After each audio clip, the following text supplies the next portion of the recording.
2024 is now coming to an end, and now it's time to take a look at our best 2024 movies which I have watched to choose from. And let's be honest, the quality of this year's movies is pretty dog shit. So if there's any streaming service movies on here, I apologise. In at number 10, Jackpot.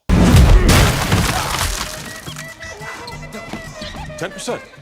And I know what you guys are thinking. You're thinking, is this guy an idiot? Why is he putting Jackpot in your top 10 2024 movies? Because the quality of 2024 movies has been horrendously shit.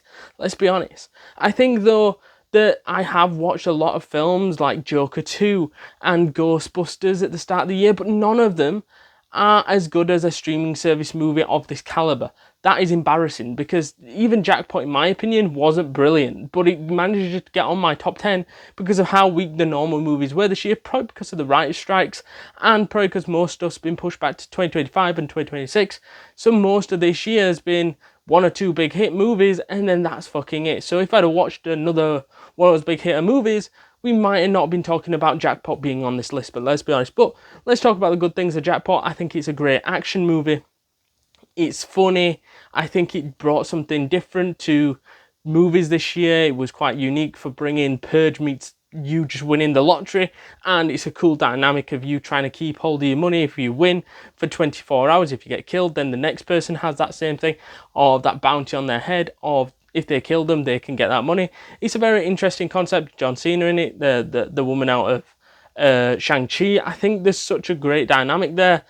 And if you haven't seen Jackpot, then I suggest you go watch it to see if you would put it in your top 10 2024 movies. Because if I had another choice again, and if I could watch 7 more 2024 movies, I'm pretty sure this would not be on my top 10. In at number 9, Twisters. We got twins! Twins! Oh my God. For me, this was a solid sequel to Twister. Not as good as the first one. It did a good job at helping to bring nostalgia back into the equation. And I think it was an overall great film of going through the scientific explorations of tornadoes and doing all these great studies on them and showing the destruction that they can cause. That was interesting. And that's the reason why it's in the top 10 over several others, because it actually has an interesting story and it doesn't try to kill it with a shit ending, Joker 2. But yeah, I think it has everything in there that I absolutely enjoy from these types of films. In at number 8 is Inside Out 2. Behold, my super high-tech Riley protection system. For me, Inside Out 2 was a great solid sequel to Inside Out, and for me was one of the best family movies of this year, because there were some really big stinkers this year and there were some decent average ones like Red Ones and whatever that just missed out on our top 10 simply for the fact that I've seen those kind of films before. Inside Out 2 wasn't like that. I think it's something that felt fresh, enjoyable, whilst going over new emotions for Riley to go through, and also keeping those ones that we're quite familiar with from the first film. I must say though, I'm not a big fan of the Inside Out franchise compared to the likes of Toy Story, Monsters Inc., Cars, Incredibles, you name it, most of the other Pixar franchises. However, I do think that this is a good franchise, not a great, a good franchise, and for that reason I think the second one really helped to lift up that franchise just a little notch, hence why I think this has got to be in my top 10. In at number 7, Beetlejuice. The juice is loose. For me, Beetlejuice is one that we all were looking forward to in 2024, and it didn't disappoint. I thought it did a great job at helping to bring back this iconic franchise with nostalgia, hit us with everything that we expected to be hit with, Michael Keaton going back and Winona Ryder, all these great people, and Catherine O'Hara coming back, and it felt special, and it was a great way of introducing that thing from the 80s back into 2024 for a new generation of people to enjoy. And that's the main thing. And I think that out of all the 2024 movies, there's only a handful that I would return to and watch again. This would be one of those, in my opinion, hence why it's got to be in the top 10. In at number 6, Bad Boys Ride or Die. Talk to me. You gotta trust, Mike. Trust yourself. Trust the universe. What? For me, when this film was announced, I was sort of like, do we really need a Bad Boys? And when you watched it, you're still asking questions, do you really need another Bad Boys film? However, it was action-packed, it was funny, and there was not many great movies ahead of this one where you could have picked, so it had to go on the top 10. The only thing I would say is that I think this movie was just used to revitalise Will Smith's career after the slap incident with Chris Rock. So in a way, it worked in terms of getting him known again and in terms of getting him back into movies again. But in a way, I do think, though, this was sort of like a thing just to try to get him back into acting and his mate trying to help him out with that. Because I don't really think there were any chances of doing another Bad Boys film after 3 if they didn't have the incident that happened with the Chris Rock incident. So in a way, I don't think this movie would have been made, which I don't know if that's a good thing or a bad thing, because I don't think this is one that I'm going to return to very often, but it was an entertaining one, hence why it gets into the top 10. In at number 5, Gladiator 2. It's about survival! Survive! When talking about movies that lean on nostalgia, when we're talking about movies that live on past history, you can look no further than Gladiator 2, because that leans heavily on the nostalgia side stuff. And whether you're a new fan or an older fan, like I would class myself as a newer fan because I watched Gladiator like a week before I saw Gladiator 2, and I was still impressed with what I saw in Gladiator 2. Obviously Gladiator 1 was still better, but I still think Gladiator 2 brought something new and fresh with Denzel Washington's character and a few other different interesting details and things that lean onto the stuff from the first film. Although people say it does rip off the entire plot from the first one, which I can't deny, that a lot of what the first plot is the second plot, and in the second film. I do think, though, it worked as a sequel, and there's no complaints from me because it still was an entertaining movie at over 2 hours, in which can't be said from Indiana Jones from 2023. That was horrendous. But I do believe this will be probably watched again sometime in 2025, so I can't say that it was a bad thing if I want to go rewatch it, hence why this is in my top 10. In at number 4, Venom: The Last Dance. How fast do you think you can get that thing to go without killing it? Only one way to find out. For me, this was a solid sequel in the Venom franchise, and a lot of people disagree with that statement, because a lot of people were very disappointed with this movie sequel. They expected more, the expectations were so high, it was unbelievable because of what they'd done in the first 2 movies. I would probably flip that and say, yes, it was disappointing, but so was a lot of movies this year.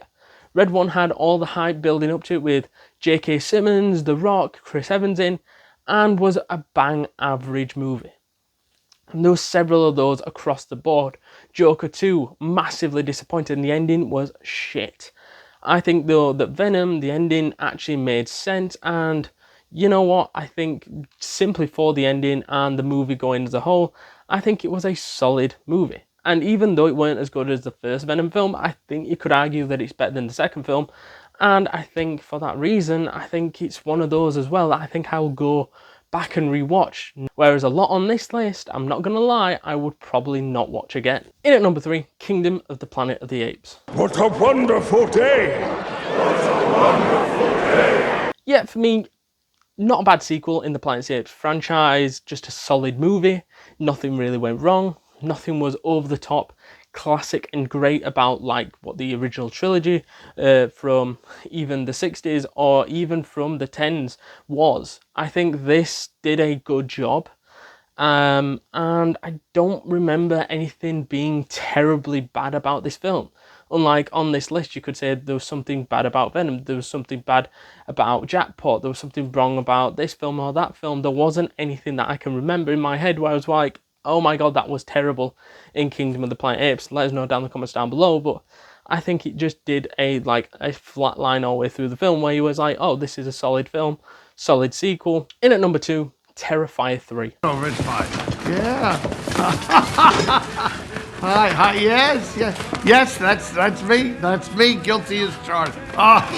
For me, there's only 2 movies on this list where I can literally turn around and say they're the easiest to put on this list because I knew where they would go. One would go first and Terrifier would go second, because I think this film was gruesome.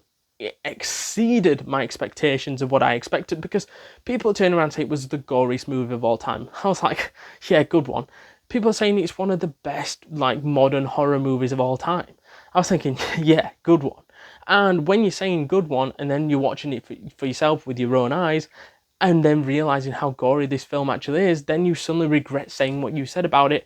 And when you're watching it, you're thinking, Jesus Christ, this takes the absolute biscuit and borderlines what you would ever see in a horror film, and one of the most gruesome horror movies of all time.